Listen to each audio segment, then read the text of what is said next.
Hello student, আসসালামু আলাইকুম। তোমাদের সকলকে স্বাগতম ড্রিম অ্যান্ড সায়েন্স একাডেমিতে। আজ আমরা এসএসসি পদার্থবিজ্ঞানের দ্বিতীয় অধ্যায় অর্থাৎ গতির উপর ভিত্তি করে একটি সৃজনশীল প্রশ্ন সমাধান করব। এবং এই প্রশ্নটি হচ্ছে যশোর বোর্ড 2021 এবং এই প্রশ্নের যে উদ্দীপক রয়েছে সেগুলো আমরা এখানে লিখে নিয়েছি এবং তার উপর ভিত্তি করে যে প্রশ্নগুলো রয়েছে সেটিও আমরা সমাধান করব। তো চলো প্রথমে আমরা উদ্দীপক দেখে নিই। তো এখানে বলা হচ্ছে যে শিক্ষা সফরে যাওয়ার জন্য দুটি বিদ্যালয়ের শিক্ষার্থী একই সময়ে একই দিকে যথাক্রমে এ ও বি দুটি বাস যোগে যাত্রা শুরু করলো। অর্থাৎ দুটি বিদ্যালয়, এখানকার যে দুটি বিদ্যালয়ের শিক্ষার্থী ছিল তারা দুটি বাসে একই দিকে যাত্রা শুরু করে। অর্থাৎ আমরা যদি এটি এ ধরি, এটি এ দিকে রওনা দিচ্ছে এবং তাহলে বিটিও ঠিক এভাবে একই দিকে রওনা দিয়েছে। তো এ বাসটি 4×10^3 kilometre per second bus to সুষম ত্বরণে এবং বি বাসটি 200 মিটার পিছন থেকে 4×10^2 কিলোমিটার পার সেকেন্ড সমবেগে গন্তব্যে পৌঁছালো। অর্থাৎ তারা যেখানে ভ্রমণ করতে যাবে সেখানে বি বাসটি 200 মিটার পিছনে থাকা সত্ত্বেও, অর্থাৎ আমরা যদি এই এ ধরি, এ থেকে 200 মিটার পিছনে ছিল কোনটি? বি বাসটি। এখান থেকে এরা যাত্রা করে, এখান থেকে এই যাত্রা এবং একই দিকে রওনা করে মনে করলাম এখানের এই ও বিন্দুতে, অর্থাৎ এটি হচ্ছে পর্যটন কেন্দ্র, সেখানে যাবে। তো এখান থেকে প্রশ্ন করা হয়েছে যে ভেক্টর রাশি কাকে বলে। তো ক নম্বর প্রশ্নটি হচ্ছে ভেক্টর রাশি কাকে বলে। তো আমরা ভেক্টর রাশির সংজ্ঞাটি যে জানি সেটি হচ্ছে যে কোনো ভৌত রাশির প্রকাশ করার জন্য যদি মান এবং দিক উভয়েরই প্রয়োজন হয় তো তাকেই ভেক্টর রাশি বলে। অর্থাৎ যে সমস্ত রাশি প্রকাশ করার জন্য মান দিক উভয়েরই প্রয়োজন তাদেরকে ভেক্টর রাশি বলে। তো যেমন তুমি একটা বস্তুর বা একটা গাড়ির যদি বেগের কথা বলো তাহলে বলবে যে 60 কিলোমিটার পার সেকেন্ড বেগে যাচ্ছে, তো কোন দিকে যাচ্ছে সেটি নির্দেশ করে দেওয়া কিন্তু প্রয়োজন। তো ভেক্টর রাশি হচ্ছে এটি। এখন আমরা চলে যাব খ নম্বর প্রশ্নটিতে এবং এখানে বলা হয়েছে যে অভিকর্ষ ত্বরণ সমত্বরণ কেন, অর্থাৎ অভিকর্ষ ত্বরণ কেন সুষম ত্বরণ সেটি জানতে চাওয়া হয়েছে। আমরা জানি কোনো বস্তুর বেগ যদি নির্দিষ্ট দিকে একই হারে বাড়তে থাকে তাকে সুষম ত্বরণ বা সমত্বরণ বলে। এখন একটা বস্তুকে যখন একটা নির্দিষ্ট উচ্চতা থেকে ভূপৃষ্ঠের দিকে ছেড়ে দেওয়া হয় তখন সে প্রতি সেকেন্ডে 9.8 মিটার পার সেকেন্ড বেগে কিন্তু পড়তে থাকে। অর্থাৎ বেগ যখন একই হারে বাড়তে থাকবে তখন আমরা কিন্তু বেগের হারটা পেয়ে যাব একই রকম এবং মানটা কিন্তু প্রতি সেকেন্ডে একরকম রেট থাকবে। অর্থাৎ 9.8, পরের দ্বিতীয় সেকেন্ডে 9.8, আবার 9.8, এভাবে যদি অগ্রসর হতে থাকে তাহলে সেটা কিন্তু সুষম ত্বরণ। তাই এই ক্ষেত্রে আমরা কিন্তু বলতে পারি অভিকর্ষ ত্বরণ অর্থাৎ ভূপৃষ্ঠে মুক্তভাবে পড়ন্ত বস্তুর ত্বরণ অভিকর্ষ ত্বরণ অর্থাৎ সুষম ত্বরণ। তাহলে এটি ছিল সুষম ত্বরণ কেন অভিকর্ষ ত্বরণ সেটির ব্যাখ্যা। তো এখন চলে যাব আমরা গ নম্বর প্রশ্নটিতে। তো এখানে দেখো, যাত্রা শুরুর কত সময় পরে বাস দুটির বেগ সমান হবে। যেহেতু বি বাসটি এখানে ছিল এবং এ বাসটি সামনের দিকে ছিল এবং এ বাস থেকে বি বাসটি কিন্তু 200 মিটার পিছনে ছিল। তো কোনো এক সময় এটি যেহেতু সমবেগে রওনা দিয়েছে, দেখো এখানে বলা হয়েছে যে এত কিলোমিটার পার সেকেন্ড সমবেগে, তো বি বাসটি সমবেগে এবং এই বাসটি এত ত্বরণে চলতে শুরু করেছিল। তো কোনো এক সময় তাদের বেগের মানটি কি হবে? সমান হবে। আমাদের কাছে জানতে হয়েছে কোন সময় পর বা কত সময় পর বেগের মানটি সমান হয়ে যাওয়া সম্ভব বা পসিবল। তো আমরা এখান থেকে যদি ডাটাগুলো লিখে নেই তাহলে কিন্তু গাণিতিক প্রশ্নটি আমরা খুব সুন্দরভাবে করতে পারবো। তো চলো এখানে লিখে নিচ্ছি। তো ঘ নম্বর প্রশ্নটিতে যাত্রা শুরু কত সময় পরে বাস দুটির বেগ সমান হবে সেটি করতে হলে আমাদের এই বিষয়টি বুঝতে হবে যে বি বাসটি যেহেতু সমবেগে চলে সেহেতু যে সময়ে এ বাসটির বেগ বি বাসের সমবেগের সমান হবে সে সময় কিন্তু বাস দুটির বেগ সমান হয়ে যাবে। এটি কিন্তু একটু কমন সেন্স বা কমন বিষয়টি হয়ে দাঁড়িয়েছে, কারণ যখন বি বাসটি যেহেতু সমবেগে যাচ্ছে অর্থাৎ এ বাসটি যখন সমবেগ প্রাপ্ত হবে তখনই তাদের বেগ কিন্তু সমান হওয়া পসিবল। তো আমরা এর উপর ভিত্তি করেই কিন্তু প্রশ্নটি সমাধান করব। তো এই ক্ষেত্রে খেয়াল করো, যেহেতু আমাদের এই ক্ষেত্রে বি বাস এবং এ বাসের ত্বরণ এবং সমবেগের কথা বলা হয়েছে এবং আমরা এখানে লিখে নিতে পারি যে দেওয়া আছে, তো চাইলে আমরা এটাই প্রথমেও লিখে নিতে পারতাম, তবে আমরা এখানেও লিখে নিচ্ছি প্রথম এই কথাটির পরে দেওয়া আছে। তো এ বাসটির ক্ষেত্রে দেখো এ বাসটির যে ত্বরণ রয়েছে সেটি কিন্তু 4×10^3 মিটার সেকেন্ড ইনভার্স 2, তো কিলোমিটার সেকেন্ড ইনভার্স 2। তো আমরা কিলোমিটার থেকে কিসে নিয়ে নেব? কিলোমিটার পার সেকেন্ড ইনভার্স 2 থেকে কিন্তু মিটার সেকেন্ড ইনভার্স 2 নেব। আমরা জানি কিলোমিটার থেকে মিটারে যাইতে হলে 1000 দ্বারা কিন্তু গুণ করতে হয়। তাহলে যেহেতু এত কিলোমিটার পার সেকেন্ড আছে তাহলে এর সাথে আমরা 1000 গুণ করে নিলাম, চলে গেল মিটার সেকেন্ড ইনভার্স 2 তে। তো এখানে খেয়াল করলে দেখবে যদি কাটা যায় এখান থেকে 10 টু দি পাওয়ার 3 এবং 10 ইনভার্স 3 কাটা যায়, সেটি থাকবে হচ্ছে 4, অর্থাৎ মিটার সেকেন্ড ইনভার্স 2 এত হচ্ছে ত্বরণের মান। এখন খেয়াল করো বি বাসটির দূরত্ব কিন্তু 200 মিটার এবং সেক্ষেত্রে তার সমবেগের মানটি হচ্ছে 4 গুণন 10 ইনভার্স 2 কিলোমিটার পার সেকেন্ড। তো বি বাসটির বেগ এবং সেটি হচ্ছে সমবেগ। তো আমরা বেগ বি সমান লিখতে পারি 4 গুণন 10 ইনভার্স 2 কিলোমিটার পার সেকেন্ড। তো এখান থেকে যদি আমরা কিলোমিটার পার সেকেন্ড থেকে যদি আমরা মিটার পার সেকেন্ডে নিতে চাই, তাহলে 4 গুণন 10 ইনভার্স 2 এবং গুণ করব 1000 দ্বারা, তাহলে মিটার পার সেকেন্ডে চলে যাবে। এবং এখান থেকে আমরা যদি কাটাকাটি করি তাহলে 4 গুণন এখান থেকে কাটলে 10 থাকে, অর্থাৎ আমরা এখান থেকে লিখে নিতে পারি 4×240, অর্থাৎ 40 মিটার পার সেকেন্ড। তো এখানে প্রথম এ যে বাসটি ছিল তার ত্বরণ আমরা বের করে নিয়েছি মিটার পার সেকেন্ড ইনভার্স 2-তে, এবং বি বাসটির বেগ বের করে নিয়েছি মিটার পার সেকেন্ড ইনভার্স 1-তে, সেটি হচ্ছে 40 এবং এর ত্বরণ হচ্ছে 4 মিটার সেকেন্ড ইনভার্স 2। তো এখান থেকে এখন আমাদের কি দরকার, কত সময় অর্থাৎ টাইম বের করব। তো টাইম বের করতে হলে যে সূত্রটি আমাদের প্রয়োগ করতে হবে সেটি কিন্তু, যেহেতু আমরা ত্বরণ এ বাসের ত্বরণ এবং বি বাসের যে আমরা বেগ পেয়েছি সেটি আছে, এখন আমাদের বের করতে বলা হয়েছে কি যে কত সময় পর, তাহলে আমরা সময় বের করব। তো আমরা ধরে নিতে পারি যে যাত্রা শুরুর ঠিক টি সেকেন্ড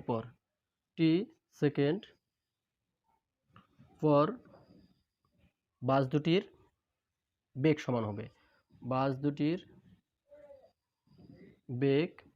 সমান হবে, সমান হবে।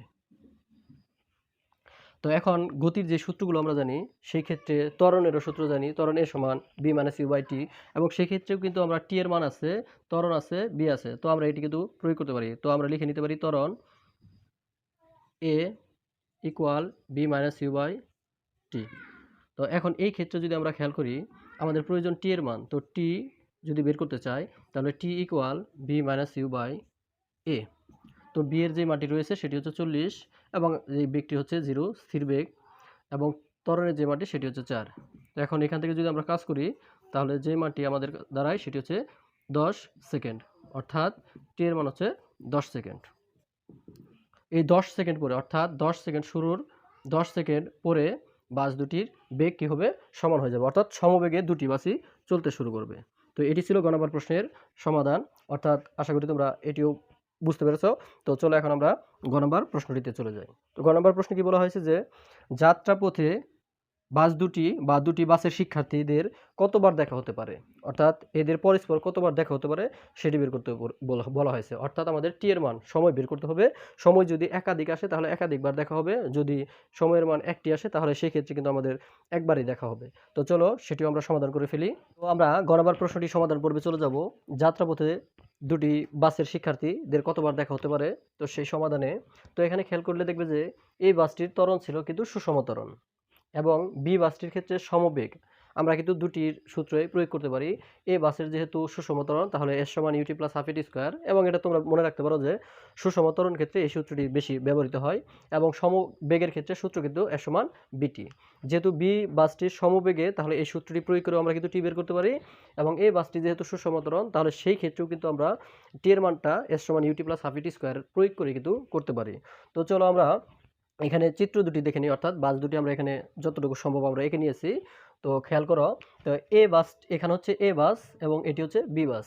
তো এ বাস থেকে কিন্তু টোটাল কত মিটার পিছিয়ে ছিল বি বাসটি, সেটি হচ্ছে 200 মিটার কিন্তু পিছিয়ে ছিল। তো আমরা এখানে দেখা যাচ্ছে যে 200 মিটার পিছিয়ে এক বি বাসটিকে অঙ্কন করেছি। এখন খেয়াল করো, বাস দুটি যখন যাত্রা শুরু করবে তখন কিন্তু দুটি বাসই চলতে থাকবে, এরা কিন্তু থেমে নেই। তো আমরা মনে করলাম এ যে বাসটি আছে সেটি তার পূর্বের অবস্থান থেকে এক্স মিটার দূরে গিয়ে থামে, যেহেতু অবশ্যই একটা ভ্রমণের জন্য এটি উদ্দেশ্য, অর্থাৎ একটি জায়গায় গিয়ে থামবে। তো এটি আমরা ধরে নিচ্ছি যে এখানে গিয়ে থামবে, এবং সেটা কত মিটার দূরত্ব, এক্স মিটার দূরত্ব। তো এখন খেয়াল করো, এর যদি এক্স মিটার দূরত্ব অতিক্রম করে তাহলে বি এর ক্ষেত্রে কতটুকু দূরত্ব অতিক্রম করবে।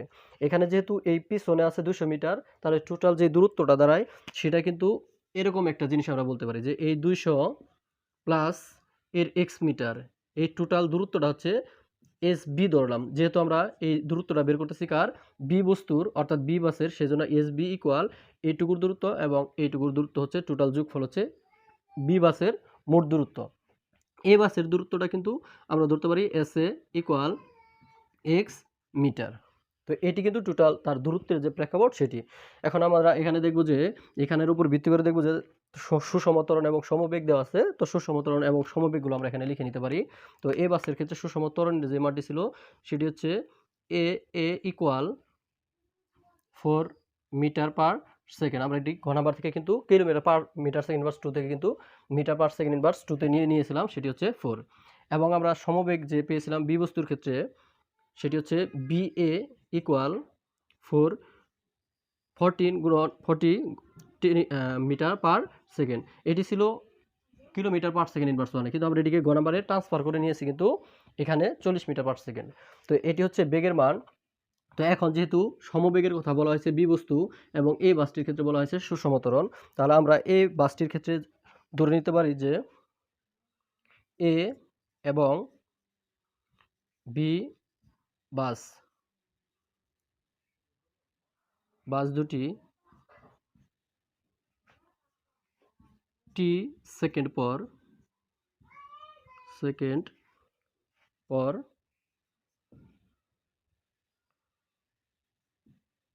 দেখা হতে পারে বা অতিক্রম করতে পারে। দেখা হতে পারে বা অতিক্রম করতে পারে। অতিক্রম করতে পারে। এখন এ বাসের ক্ষেত্রে অথবা বি বাসের ক্ষেত্রে, যেহেতু বি বাস প্রথমে আমরা এখানে অঙ্কন করে নিয়েছি, তো বি বাসের ক্ষেত্রে আমরা দেখি তার দূরত্বটা বের করে দূরত্বের সূত্র প্রয়োগ করে বের করে নেই। তো বি বাসের ক্ষেত্রে সমবেগ, যেহেতু বি বাসের ক্ষেত্রে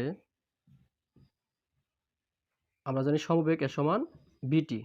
যেহেতু এই ক্ষেত্রে আমরা এর দূরত্বটা এস বি ধরেছি, তো এস বি এবং বিটা হচ্ছে তার বি এ, তো আমরা এখানে বি এ লিখে নিলাম।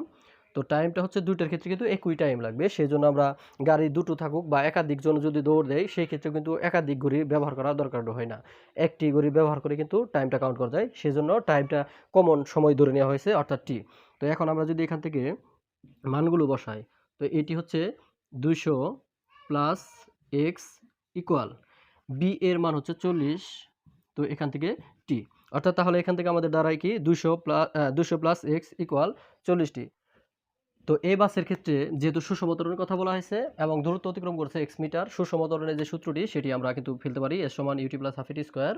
তো বি বাসের এ বাসের ক্ষেত্রে এ বাসের ক্ষেত্রে একই রকমভাবে আমরা সূত্র প্রয়োগ করব। ক্ষেত্রে যেহেতু আমরা এটিকে ধরে নিয়েছিলাম এক্স মিটার অথবা S a equal u t plus half a t square, যেহেতু এরা স্থির অবস্থা থেকে যাত্রা শুরু ছিল অর্থাৎ একই সময়ে যাত্রা শুরু করছিল, তাহলে এদের আদিবে কিন্তু 0। তো এস এর মান কিন্তু আমরা এখন এক্স বসাতে পারি, যেহেতু আমরা ধরে নিয়েছি। তো এস এর মান হচ্ছে এক্স মিটার, ইউ আদিবেগ 0, তো সময় যাই হোক এখান থেকে 0 হয়ে যাবে, হাফ এ, অর্থাৎ এর মানটি কিন্তু দেওয়া ছিল, আমরা এর মানটি গ নাম্বারে পেয়েছিলাম, এ সমান 4 মিটার সেকেন্ড ইনভার্স 2, তো আমরা এখানে 4 বসাতে পারি এবং টি এর মানটি আমাদের প্রয়োজন। তো আমরা যদি এখান থেকে গাণিতিকভাবে কাজ করে নেই, তাহলে এখানে আসে 0 আর হাফ এখান থেকে করে নিলে হচ্ছে 2t স্কোয়ার। আমরা যে x এর মানটি পেলাম সেটি হচ্ছে 2t স্কোয়ার, অর্থাৎ x সমান 2t স্কোয়ার। এই মানটিকে যদি আমরা 1 নং সমীকরণে বসিয়ে দেই তাহলে আমরা t এর মান পেয়ে যাব, অর্থাৎ x এর মান তাহলে আমরা 1 নং এ বসাই, x এর মান 1 নং সমীকরণে বসাই, 1 নং সমীকরণে।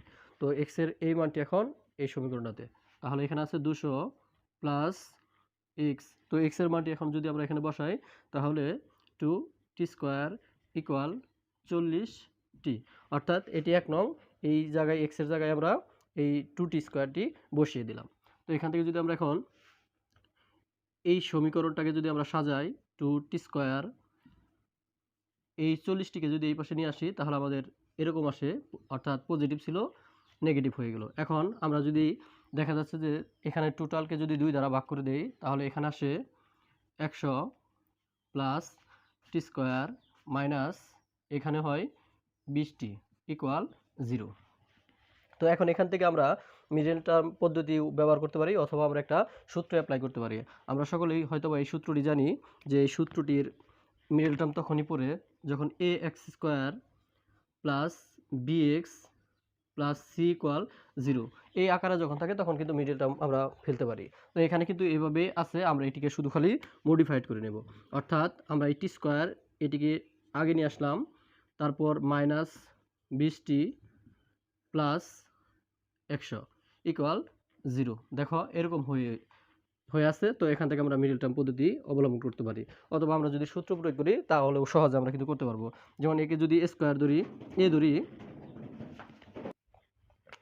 তো এখন আমরা এইটিকে যদি এ ধরি এবং এটিকে যদি আমরা ভাঙি তাহলে 10কে ভাঙলে 100কে ভাঙলে কিন্তু আমরা 10 স্কোয়ার বানাতে পারি। অর্থাৎ এটি হচ্ছে এ স্কোয়ার মাইনাস 2a, যেহেতু টি এ তাহলে এ, বি হচ্ছে এই 100কে আমরা যখন স্কোয়ার করলাম তখন একে, অর্থাৎ a square minus 2ab plus b square. তাহলে এই ক্ষেত্রে আমরা কিন্তু যেহেতু a square minus 2ab plus b square, তাহলে এর পরিবর্তে আমরা কি বসাতে পারি, t minus 10 whole square equal 0। অর্থাৎ এ মাইনাস বি হোল স্কোয়ারের যে সূত্রটি রয়েছে সেটি কিন্তু আমরা প্রয়োগ করে নিতে পারি। এবং এখান থেকে যদি আমরা দেখি এই বর্গ এখানে যেহেতু স্কোয়ার আছে তাহলে এসে গেলে তাহলে আমরা যে মাটি পাই সেটি কিন্তু টি ইকুয়াল 0। এখন এখান থেকে আমরা যদি টি এর মাটি বের করি তাহলে টি এর যে মাটি আসে সেটি হচ্ছে 10 সেকেন্ড। অর্থাৎ এইভাবে আমরা সূত্র প্রয়োগ করেও টি এর মাটি বের করতে পারি, অথবা যদি আমরা মিডল টার্ম পদ্ধতিটি অবলম্বন করতাম তাহলে হতো এখানে আমরা মিডল টার্ম কিন্তু করতে পারবো। যেমন কিভাবে, যদি এভাবে বলি যে 10কে 100কে যদি আমরা ভাঙি তাহলে 20টি বানান লাগবে, তাহলে 10 10 100, তো 10 আর 10টি যদি যোগ করি তাহলে কিন্তু 20টি আসে। তখন কমন নিয়ে কিন্তু অঙ্কটি সমাধান করে ফেলা যায় খুব সহজে। তো তোমরা চাইলে সেভাবে করতে পারো। তবে আমি যেহেতু এখানে সূত্র প্রয়োগ করেছি এবং এখানে মান এসেছে 10 সেকেন্ড, তো এই 10 সেকেন্ড যেহেতু একটা টি এর মান যেহেতু একটি এসেছে এবং সেটা 10 সেকেন্ড, তাহলে আমরা বলতে পারি যাত্রাপথে দুটি বাসের শিক্ষার্থীদের 10 সেকেন্ডে একবার দেখা হবে, 10 সেকেন্ডের সময় একবার দেখা হবে। যেহেতু টি এর মান একটি এবং সেটা হচ্ছে 10 সেকেন্ড, তাহলে 10 সেকেন্ড সময়ে 10 সেকেন্ড যখন যাবে তখন একবার দেখা হবে বাস যাত্রীদের। অর্থাৎ তোমরা খুব সুন্দরভাবে বুঝতে পারছো যে এখানকার যে পদ্ধতিটা বা প্রসেসটা, যাত্রাপথে দুটি বাসের শিক্ষার্থীদের কতবার দেখা হবে বা কত সেকেন্ডের মধ্যে দেখা হবে সেটা যদি বলে বা কোনো গাণিতিকের মধ্যে বলে, তো এই প্রসেসের মাধ্যমে আমরা করে ফেলতে পারবো। প্রথমে হচ্ছে এ এবং বি, অর্থাৎ এ এবং বি এর দেখবো যে সেই ক্ষেত্রে দূরত্বের যে সূত্রগুলো রয়েছে সেইভাবে, যেমন এখানে সমবেগের কথা বলছিল এর সমান বিটি দিয়ে আমরা একটা দূরত্ব বের করে নিয়েছি এবং এখান থেকে এক্স দূরত্ব ধরেছিলাম, তখন তাদেরকে প্রসেসের মাধ্যমে আমরা সর্বশেষ গাণিতিকের যে টি এর মানটি সেটি 10 সেকেন্ড পেয়েছি। অর্থাৎ একবার দেখা হবে তাদের যাত্রাপথে। তো আশা করি এই গাণিতিকটি তোমরা বুঝতে পেরেছো। তো সকলেই ভালো করে প্রশ্নটি জুম করে তোমরা যখন যেখানে আটকিবে সেটি আবার ভালো করে খাতায় লিখে লিখে বোঝার চেষ্টা করবে। তবুও যদি তোমাদের সমস্যা হয়ে থাকে কমেন্টের মাধ্যমে আমাদের জানাবে, আমরা পরবর্তী ক্লাসে এই কমেন্টের তোমাদের উত্তর দেওয়ার চেষ্টা করব। তো সকলেই ভালো থেকো। আসসালামু আলাইকুম।